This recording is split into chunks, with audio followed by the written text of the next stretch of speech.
जय हिंद फ्रेंड। हम देखने वाले हैं जियोग्राफी। और जियोग्राफी में अभी तक आपके सामने जितने लेक्चर आए हैं उसमें हिमालय का हम लोग डिवीज़न देख लिए हैं। अब हम देखेंगे इसे नदी के आधार पर, यानी कि प्रादेशिक विभाजन हम लोग देखने वाले हैं। तो इसमें जो प्रादेशिक विभाजन हमको देखना है तो इसमें आप लोगों को बता दें, अभी तक हमने टोटल जो डिस्कस किया है इसमें हम लोगों ने देखा है कि किस किस श्रृंखला में कैसे बटा हुआ है। अब हमको देखना है प्रादेशिक विभाजन। तो इस प्रादेशिक विभाजन में जो हम लोग देखने वाले हैं नदियों के आधार पर इस हिमालय की अगर हम लोग बात करेंगे तो ये हिमालय अलग अलग 4 भागों में बटा हुआ है। इसमें आप लोगों का रिस्पांस बहुत ही अच्छा है, ठीक ना। तो इसी श्रृंखला को हम लोग आगे बढ़ा रहे हैं और हिमालय में हम लोग अब इसे नदियों के आधार पे इसका विभाजन देख रहे हैं। तो नदियों के आधार पर जो इसका विभाजन रहेगा वो 4 प्रकार का रहेगा। नदियों के आधार पर 4 प्रकार का रहेगा। पहला रहेगा इसमें पंजाब हिमालय,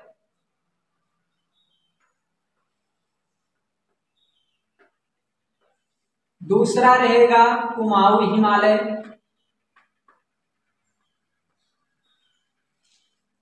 तीसरा रहेगा नेपाल हिमालय,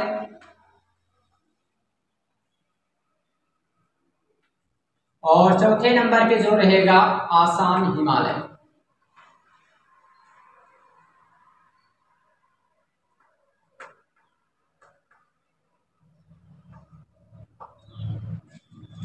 इस तरीके से हमें अलग अलग 4 भागों में इसे डिवाइड करके पढ़ना है। तो देखिए, जब हम लोग हिमालय को देख रहे थे तो इधर ये था ट्रांस हिमालय, ठीक ना। ये ट्रांस हिमालय था और इसके नीचे यहाँ पर एक महान हिमालय, और इस महान हिमालय के बाद एक श्रृंखला थी जो थोड़ा टूटी फूटी श्रृंखला थी, कम ऊंचाई वाली श्रृंखला, जिसे हम जानते थे मध्य हिमालय के नाम से। इस मध्य हिमालय के बाद एक श्रृंखला और थी जिसे हम जानते हैं शिवालिक के नाम से। तो इस तरीके से हिमालय का विभाजन हुआ था, किया गया था इसका विभाजित, इसे अलग अलग 4 भागों में।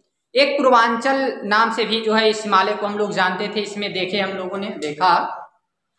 तो अब हम लोगों को देखना है कि यही हिमालय जब हम लोग नदियों के आधार पे इसका अलग अलग जगह से बंटवारा कर देंगे तो इसी को हम लोग नाम देंगे कि ये प्रादेशिक विभाजन है, नदियों के आधार पर इसका विभाजन किया गया है। तो इसमें सबसे पहले, एक मिनट रुकिएगा थोड़ा, ठीक है। अभी इसमें सबसे पहले यहाँ पे देखना है कि कौन कौन सी नदियों के बीच में ये हिमालय आते हैं। अब आपको बता दें कि ये रहा हमारा भारत का मानचित्र, ठीक ना। भारत का ये मानचित्र है और इस भारत के मानचित्र में जब हमने देखा तो ये हिमालय के अलग अलग श्रृंखलाएं बटी हुई हैं। यहाँ पे काराकोरम, लद्दाख, जास्कर, कैलाश, महान हिमालय, मध्य हिमालय, शिवालिक, इधर पूर्वांचल, इस तरीके से बटा हुआ था। तो यहाँ से एक नदी निकलती है जिसका नाम है सिंध नदी, यानी कि सिंधु नदी, जिसे इंडस रिवर भी कहते हैं। तो सिंधु नदी, और यहीं से एक दूसरी इसी की सहायक नदी निकलती है जिसका नाम है सतलज नदी। तो यहाँ देखेंगे हम लोग सिंधु नदी, और सिंधु के साथ एक नदी निकलती है, उसकी सहायक नदी है जिसे जानते हैं सतलज नदी के नाम से। तो सिंधु और सतलज, ये 2 नदियों के बीच में हिमालय का जो क्षेत्र आता है, इसी क्षेत्र को हम लोग पंजाब हिमालय के नाम से जानते हैं। देखिए, कुछ भी नहीं है, सिंधु नदी और सतलज नदी के बीच का जो क्षेत्र रहेगा उसे हम लोग सतलज और सिंधु के बीच का जो क्षेत्र है उसे हम लोग पंजाब हिमालय के नाम से जानते हैं। इस पंजाब हिमालय की अगर हम लोग बात करें तो ये कितना जो है इसकी लंबाई चौड़ाई है तो 700, ठीक ना। ये 720 है, ठीक ना। इधर 560, एक मिनट, 560 है, 560 किलोमीटर इसकी लंबाई, यहाँ से जो मतलब चौड़ाई है इसकी 560 किलोमीटर, 560 किलोमीटर पंजाब हिमालय की लंबाई है। पंजाब इसे क्यों कहा जाता है, तो देखिए ये दो नदियां हैं, दो नदियां, और इन दो नदियों के बीच के क्षेत्र को, जो इनके बीच का क्षेत्र रहता है, इसी क्षेत्र को हम लोग नाम देते हैं, दो नदियों के बीच के क्षेत्र को दोआब कहते हैं। तो इसी तरीके से पंजाब में 5 नदियों के बीच की जगह है, क्षेत्र है, तो इसलिए इसे पंजाब कहते हैं। तो पंजाब हिमालय के नाम से जाना जाता है। कौन सा क्षेत्र, तो हम जानेंगे सिंधु और सतलज नदी के बीच के क्षेत्र को पंजाब कहते हैं, पंजाब हिमालय, ठीक ना। इस पंजाब हिमालय के बाद हम देखते हैं ये सतलज नदी है, तो एक नदी निकलती है यहाँ से, एक नदी दूसरी निकलती है सतलज की, तो सतलज के बाद ये थोड़ा सा और इधर ही जाएगी, ठीक ना, इधर ही रहेगी।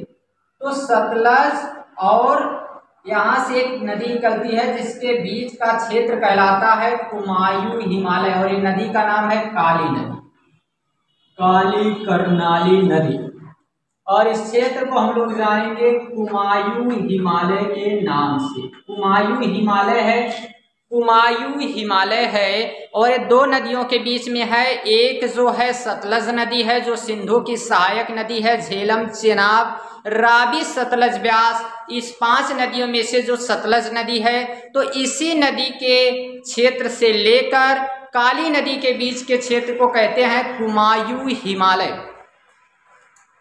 फिर यहाँ से एक नदी निकलती है सिक्किम से एक नदी निकलती है, और ये क्षेत्र आता है पूरा नेपाल का, ये क्षेत्र आता है नेपाल का, और इसे जो है हम लोग नेपाल हिमालय के नाम से जानते हैं, इसे हम लोग नेपाल हिमालय कहते हैं। ये जो यहाँ पे काली नदी है, एक काली नदी है, और काली, और यहाँ पे है तिस्ता, सिक्किम से निकलने वाली नदी का नाम तिस्ता। तो तिस्ता और काली नदी के बीच के क्षेत्र को नेपाल हिमालय कहते हैं, क्योंकि ये पूरी तरीके से नेपाल में फैला हुआ है। यहाँ की सबसे ऊंची चोटी जो हमने बताया था आपको माउंट एवरेस्ट, और जिसे चाइना में चोमलुंगमा कहते हैं, ठीक ना। तो इसके बाद हम लोग देखते हैं यहाँ से एक चोटी है जिसका नाम है कंचनजंगा, और कंचनजंगा से तिस्ता नदी निकलती है, ब्रह्मपुत्र की सहायक नदी है, पहले गंगा की हुआ करती थी, एक बार झगड़ा हुआ, ये ब्रह्मपुत्र की हो गई, इससे इसके साथ पहले रहती थी, और इसके झगड़ा हो गया तो इनके बीच में पटी नहीं, ये इस बगल चली गई, तो इस तरीके से जो है सहायक नदी हो गई ब्रह्मपुत्र नदी। बाद में यहाँ से एक नदी जाती है जिसे हम लोग नाम देते हैं दिहांग नदी, ठीक ना, दिहांग नदी इसे कहते हैं, दिहांग नदी। और काली और दिहांग नदी के बीच के क्षेत्र को हम जानते हैं असम हिमालय के नाम से, असम हिमालय भी कह सकते हैं इसे, तो असम हिमालय के नाम से जानते हैं। अब देखिए ये टोटल जो है यहाँ पे तो 560 किलोमीटर, अब इसको हम थोड़ा सा देख लेते हैं, क्योंकि इसी एक ही मैप में सब दिखाते चलेंगे तो ज़्यादा दिक्कत होगी। तो अब हम देखते हैं यहाँ पर, ठीक ना, ये आपको दिख रहा है, थोड़ा सा इधर लाइट आ रही है, चलिए यहाँ देख लेते हैं हम लोग, इसे एक मैप हम लोग बना लेते हैं, और इस मैप में हम लोग देखते हैं हर एक हिमालय की कितनी कितनी लंबाई और चौड़ाई है, इनको भी देख लेते हैं। तो देखिए यहाँ से ये सिंधु और यहाँ से ये सतलज, तो लिख देते हैं इनका नाम सिंधु और यहाँ पे सतलज, और यहाँ से एक नदी है जिसका नाम है काली है, कर्नाली है, केवल काली इसका नाम है, ठीक ना। और यहाँ से एक नदी निकलती है जिसका नाम है तिस्ता, तिस्ता, और यहाँ से एक नदी है जिसका नाम है दिहांग,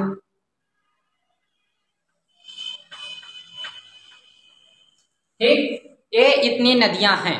अब देखिए ये सिंधु और सतलज, इसके बीच का जो क्षेत्र है, इसी क्षेत्र को हम जानते हैं पंजाब हिमालय के नाम से। जी हाँ, इसे 560 किलोमीटर, यहां हम देखते हैं तो ये है काली और सतलज के बीच, यानी सतलज और काली के बीच में इस क्षेत्र को हम जानते हैं कुमायूं हिमालय के नाम से। ये 320 है, 320 किलोमीटर। फिर काली और तीस्ता, काली और तीस्ता के बीच में ये क्षेत्र है, इस क्षेत्र को जानते हैं नेपाल हिमालय के नाम से, और नेपाल हिमालय 800 किलोमीटर इसकी चौड़ाई है। फिर इसे हम जानते हैं तीस्ता और दिहांग के बीच के क्षेत्र को, ये कितना है, तो ये आपका 560, 320, 800, ये है 720 किलोमीटर। इसे जानते हैं हम लोग असम हिमालय के नाम से, ठीक ना। तो इस तरीके से टोटल हिमालय जो नदी के आधार पर, नदी क्षेत्र के आधार पर इनका बंटवारा किया गया है। ये कौन कौन से हिमालय है, तो पंजाब हिमालय, कुमायूं हिमालय, नेपाल हिमालय, असम हिमालय। सभी को याद रखना है कि किन नदियों के बीच में कौन कौन से हिमालय हैं। अब हम लोगों का ये हिमालय का चैप्टर जो था समाप्त होता है। अब यहाँ पे हमको थोड़ा सा ये देखना है कि हम लोगों को अब ये ध्यान देना है कि इस हिमालय में इसकी क्या क्या उपयोगिता है, ठीक ना, क्या इसकी उपयोगिता है, इस बात पे हम लोग चर्चा कर लेते हैं।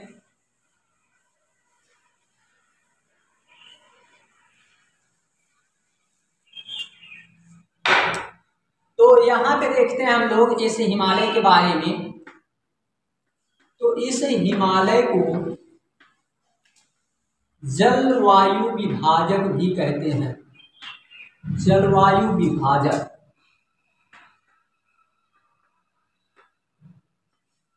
इसे जलवायु विभाजक भी कहते हैं, ठीक ना। ये जलवायु विभाजक कहा जाता है, एक तरीके से बहुत बड़ी दीवार का काम करता है। कब, जब यहाँ पे ये हमारा हिमालय फैला हुआ है। आपको हमने महान हिमालय पढ़ाते समय बताया था कि यहाँ साइंटेक्सियल बैंड है, यहाँ पे नंगा पर्वत है, यहाँ पे नामचा पर्वत है, अक्ष संघी मोड़ कहा जाता है उसे। तो यहाँ से यहाँ तक ये फैला हुआ है। तो इधर है साइबेरिया, ठीक ना, यहाँ पे है साइबेरिया, और साइबेरिया से आने वाली ठंडी हवा हमारे भारत में यदि पहुँचती तो यहाँ का तापमान जो अभी 0 डिग्री सेल्सियस होता है, यही तापमान क्या हो जाता, यही तापमान हमारे यहाँ का -50 डिग्री 40 डिग्री के आसपास पहुँच सकता था, क्योंकि यहाँ पे 54 डिग्री सेल्सियस होता है, -54 डिग्री सेल्सियस तक तापमान चला जाता है। तो ये क्या करता है, यहाँ से साइबेरिया से आने वाली ठंडी हवाओं को रोकने का कार्य करता है, जिससे हमारे यहाँ ठंडक के समय में अधिक ठंडक नहीं पड़ती है। पहला काम। दूसरा क्या है, जलवायु विभाजक कैसे है, तो जलवायु विभाजक का कार्य ये करता है कि जब हम लोग देखते हैं कि ये हमारा प्रायद्वीप भारत है, ठीक ना, ये रहा हमारा बेचारा प्यारा सा प्रायद्वीप भारत, और इस प्रायद्वीप भारत में जब हम देखते हैं तो यहाँ पे ये हमारा पश्चिमी घाट है, और यहाँ पर ये हमारा पूर्वी घाट है। तो पश्चिमी घाट और पूर्वी घाट, और यहाँ से आने वाली ये जो मानसून की हवाएं हैं, यही मानसूनी हवाएं यहाँ 2 भागों में बंटती हैं। एक अरब सागर की हवाएं हो जाती हैं, और एक बंगाल की खाड़ी की, जिसे जानते हैं हम लोग बे ऑफ बी, यानी कि यहाँ बे ऑफ बे का मतलब है बंगाल की खाड़ी। बे मतलब देखिए खाड़ी होता है, गल्फ मतलब भी खाड़ी होता है। इस चीज को हम बताएंगे कि गल्फ क्या होता है, एक छोटा सा क्षेत्र होता है, और बे क्या होता है, बहुत बड़ा क्षेत्र होता है। तो यहाँ पे क्या होता है कि दो भागों में बढ़ती है और यही हमारे जब आगे बढ़ती हैं तो यहाँ आगे इसी तरीके से निकल जाती। अगर यहाँ पे हमारा हिमालय नहीं रहता तो ये हवाएं ऐसे ही निकल जाती और किसी भी प्रकार से इस क्षेत्र में बारिश नहीं होती। तो इन्हें मोड़ने का कार्य यही हमारा हिमालय ही करता है, जिसके द्वारा हमारे पूरे भारत में बारिश होती है, वरना हमारे भारत में इतनी ज्यादा वर्षा नहीं होती। तो ये जो है जलवायु विभाजक का भी कार्य करता है।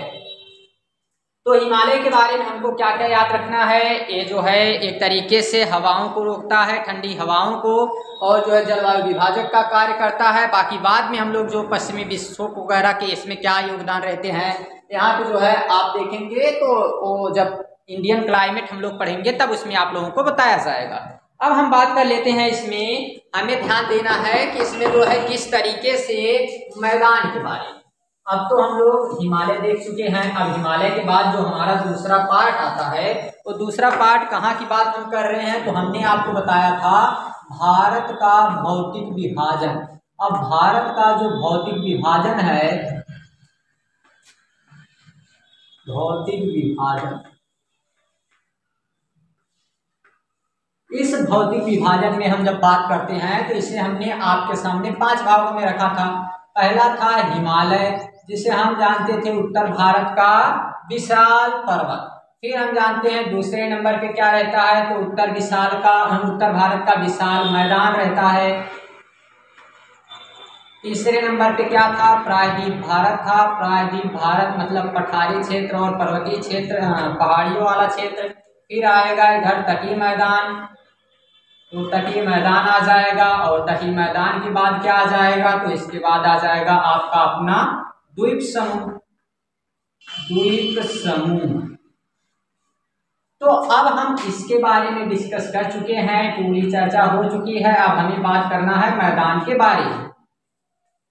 अब मैदान के बारे में हम लोग देखेंगे, तो मैदान में अगर आपके सामने हम बात रखें तो मैदान में हम लोग देखते हैं कि ये मैदान 4 भागों में बटा हुआ है, ठीक ना। मैदान को भी जो उत्तर भारत का विशाल मैदान है, इस मैदान को हम लोगों को 2 तरीके से हम लोग पढ़ सकते हैं। एक कणों के साइज के आधार पर, यानी कणों के आकार के आधार पर इसका डिवीजन कर सकते हैं, आकार के आधार पर। और दूसरा क्या हो जाएगा, तो दूसरा हो जाएगा क्षेत्र के आधार पर।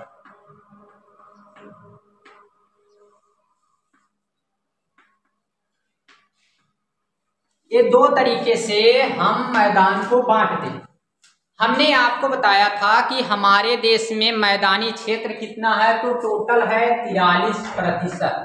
ये 43% क्षेत्र क्या है, मैदान है। हमारे भारत में 43% क्षेत्र मैदान है, इसी कारण से यहाँ की जनसंख्या सबसे अधिक है। क्षेत्र कौन कौन ये है, किसमें आ जाता है, उत्तर प्रदेश आएगा, बिहार आएगा, कुछ भाग आ जाएगा मध्य प्रदेश का, पश्चिम बंगाल आ जाएगा। तो ये क्षेत्र जो है इसमें कवर हो जाते हैं। अब आपको बता दें कि ये जो क्षेत्र के आधार पे है, तो इसे यहाँ पे 4 भागों में डिवाइड करते हैं। और पहला इसमें रहता है राजस्थान का मैदान, राजस्थान का मैदान। दूसरा रहता है पंजाब हरियाणा का मैदान।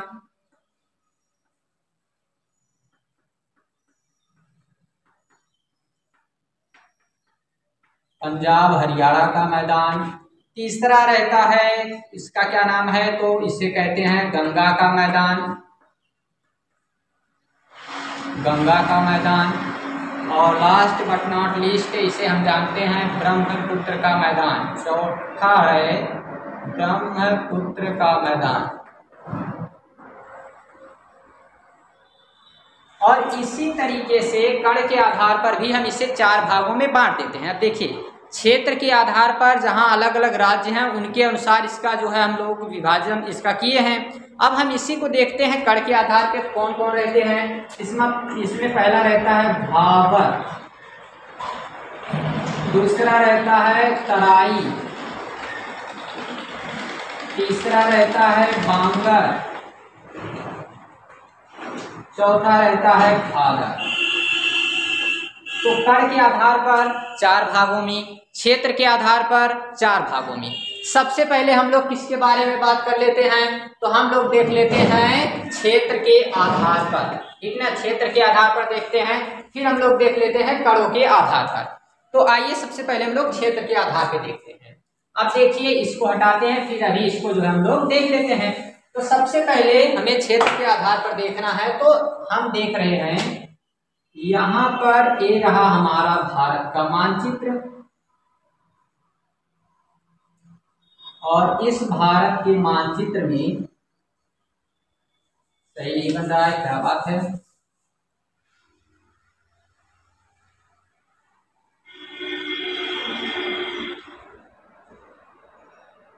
आप लोगों को रफली मैप जितनी बार हो सके बनाने की प्रैक्टिस कीजिए, क्योंकि जितनी बार बनाएंगे उतना अच्छा बनेगा। थोड़ा समय लगेगा, लेकिन फिर भी जो है आप लोग सीख जाएंगे, बिल्कुल आराम से इसको जो है बना लेंगे। तो यहाँ पे हमें देखना है क्षेत्र के आधार पर। अब देखिए, देखते हैं, सबसे पहला है राजस्थान का मैदान।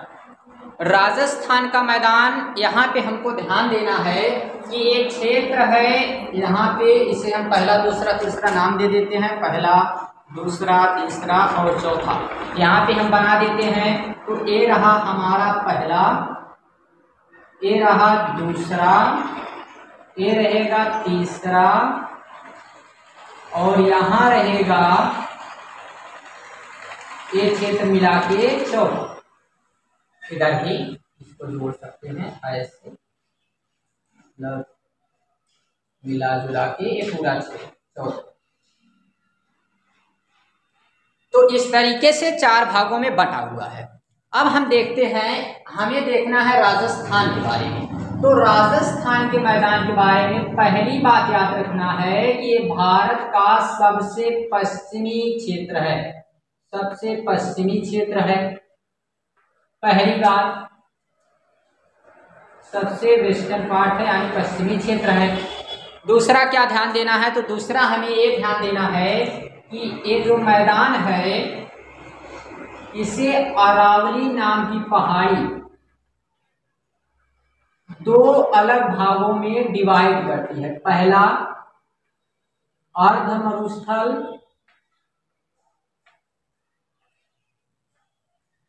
और मरुस्थल।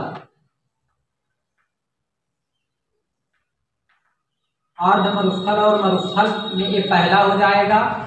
और दूसरा जो है डिवाइड करती है जिसमें उपजाऊ मैदान के रूप में, उपजाऊ मैदान, तो 2 भागों में डिवाइड करती है। पहला हो जाएगा मरुस्थल और अर्ध मरुस्थल, दूसरा हो जाएगा उपजाऊ मैदान। अब देखिए यहाँ पर ये है अरावली पर्वत, ये अरावली पर्वत है, और ये अरावली पर्वत अपने पूर्वी भाग में, यानी यहाँ पर हम ध्यान देंगे जो इसका पूर्वी भाग है, यहाँ पर पाए जाते हैं फर्टाइल प्लेन, मतलब उपजाऊ मैदान।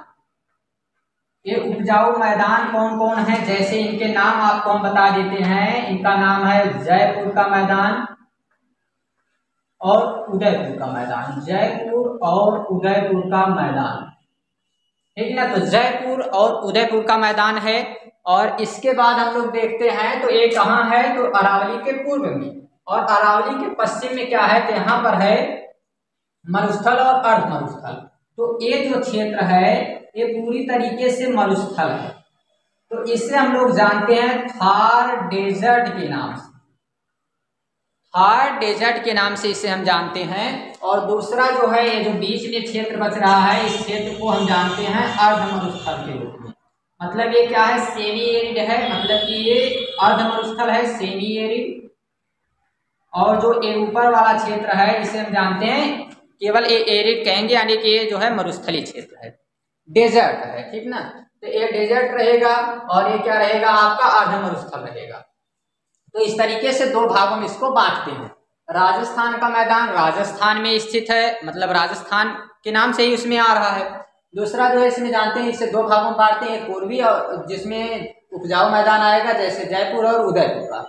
तो ये हो गया हमारा राजस्थान का मैदान। अब दूसरे के बारे में बात कर लेते हैं। तो दूसरा कौन सा है? तो दूसरा है हमारे सामने, जिसका नाम क्या है? दूसरे का नाम है पंजाब हरियाणा का मैदान।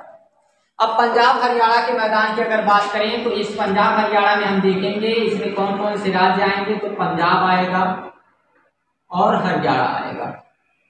पंजाब हरियाणा ये दोनों क्षेत्र आएंगे। पंजाब हरियाणा ये दोनों क्षेत्र आएंगे।